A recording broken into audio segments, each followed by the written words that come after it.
Roblox күнде ойнаймын, күліп алып таңнан кешке тойлаймын. Бірақ анам айтады күліп қарап, көзді тымықтыр далаға шық балам.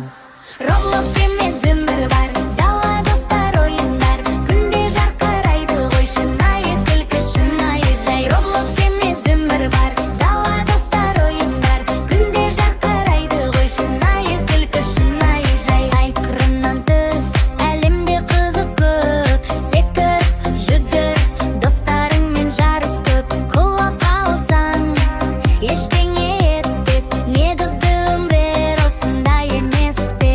Достым, Roblox емес өмір